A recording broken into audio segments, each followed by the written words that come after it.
जमशेदपुर के सबसे बड़े इलाके मानगो का नाम आखिर मानगो कैसे पड़ा। नमस्कार, स्टील सिटी या मिनी इंडिया यूट्यूब चैनल में आपका स्वागत है। मैं हूं आपका दोस्त और होस्ट तनवीर एहसन। हम आप तक जमशेदपुर के अच्छे खबर, इन्फॉर्मेशन और ऐसी बातें लेकर आते हैं जो शायद ही बहुत कम लोगों को पता हो। आज के इस कड़ी में हम आप तक एक बहुत ही यूनिक कहानी लेकर आए हैं, जिसमें आप जानेंगे कि जमशेदपुर के सबसे बड़े इलाके मानगो का नाम आखिर मानगो कैसे पड़ा। सभी लोग जो जमशेदपुर में रहते हैं, खासकर मानगो में रहते हैं, वो ये सोचते होंगे कि मानगो को आखिर मानगो क्यों कहते हैं, और लगभग लोग अंदाज़ा लगा ही लेते हैं कि ये मैंगो यानी आम के बाद रखा गया जगह का नाम है। हकीकत भी है, मानगो इलाके में कई सारे आम के पेड़ हुआ करते थे, इसीलिए शायद मानगो का नाम रखा गया। आज से लगभग 100 साल या उससे भी थोड़ा पहले मानगो इलाका जंगल हुआ करता था और उस जंगल में कुछ परिवार रहते थे। मूल रूप से वो आदिवासी थे, आदिवासी परिवार ज़्यादा रहते थे। इसी वक्त लगभग भगवान बिरसा मुंडा ने उलगुलान अभियान की शुरुआत की। उलगुलान अभियान अंग्रेज़ों के खिलाफ लड़ाई की शुरुआत थी। जो नहीं जानते मैं बता दूं कि भगवान बिरसा मुंडा ने ही सबसे पहले झारखंड के धरती से उलगुलान की अभियान की शुरुआत की थी, जिसमें अंग्रेज़ों को भगाने का काम किया था। भारत में अंग्रेज़ों का हुकूमत हुआ करता था जो बहुत लंबे साल तक चला है, जिसके उलगुलान अभियान के बाद भगवान बिरसा मुंडा उसे ख़त्म करना चाहते थे। इस तरह के घर हुआ करते थे। इस तरह के घर अंग्रेज़ी हुकूमत की निशानी है। जब अंग्रेज़ यहाँ राज करते थे, जमशेदपुर में बहुत ज़्यादा अंग्रेज़ हुआ करते थे टाटा स्टील के कारण, तो इस तरह के घर यहाँ पर बनाए गए थे। बहरहाल, तो जब मानगो का नाम कैसे रखा गया हम आपको बता रहे थे। जब अंग्रेज़ी हुकूमत के ख़िलाफ़ उलगुलान अभियान की शुरुआत हुई तो अंग्रेज़ी शासन ने इसे बंद करना चाहा और अपने अंग्रेज़ी सैनिकों को झारखंड, बिहार या जो भी इस वक्त हुआ करता था सिंहभूम इलाका, वहाँ पर अपने सैनिक भेजना शुरू किए और लोगों को गांव-गांव से खदेड़ कर इकट्ठा करना किया कि आप सरकार के ख़िलाफ़, अंग्रेज़ी हुकूमत के ख़िलाफ़ आवाज़ ना उठाएं।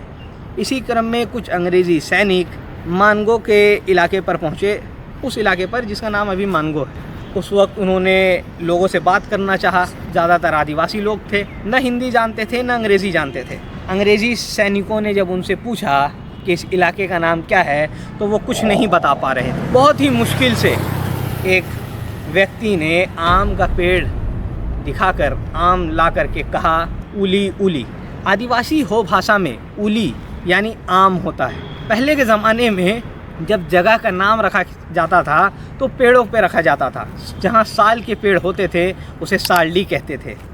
धातु के पेड़ होते थे, धटकिड़ी हुआ, और भी बहुत सारे पेड़ है, कीताड़ी वगैरह वगैरह। तो जो भी ये नाम है, ये पेड़ों के नाम पर रखा जाता था। इसी तरह से जमशेदपुर के इलाके का नाम जहाँ आम होता था, उली होता था, उलीडी रखा गया। आज भी जमशेदपुर में उलीडी एक इलाका है, मानगो के अंदर आता है, और एक थाना भी है जिसे उलीडी ओपी थाना कहते हैं। तो यह है उलीडी की कहानी। एक व्यक्ति ने आम दिखाकर कहा उलीडी उली उली।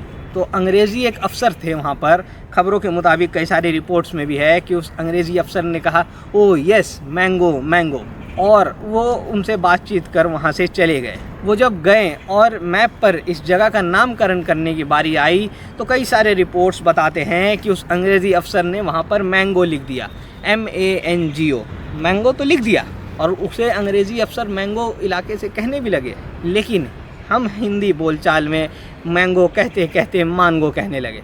इसीलिए आज भी उस इलाके को भले ही हम मैंगो लिखते हों, लेकिन बुलाते मानगो ही है। तो ये कहानी है कि किस तरह से मानगो का नाम मानगो रखा गया। इसी तरह से जमशेदपुर के कई और इलाके हैं, जैसे सोनारी हैं। इसके पीछे भी एक बहुत ही खूबसूरत कहानी है कि आखिरकार क्यों उस इलाके का नाम सोनारी रखाया और लोग उसे सोनारी क्यों कहते हैं। हम अगले एपिसोड में आपको ये ज़रूर बताएंगे कि जमशेदपुर के अलग अलग इलाकों का नाम कैसे पड़ा। अगर आपको यह वीडियो पसंद आया तो आप इस वीडियो को शेयर करें, लाइक करें, कमेंट करें और प्लीज़ हमें सब्सक्राइब करें। आप अगर सब्सक्राइब करते हैं तो हमारा हौसला बढ़ता है और हम आप तक इसी तरह से अच्छे वीडियोज़ पहुँचाने की कोशिश करेंगे, जमशेदपुर से नहीं और भी पूरे राज्य भर से। हमें सब्सक्राइब करना ना भूलें। देखते रहें स्टील सिटी।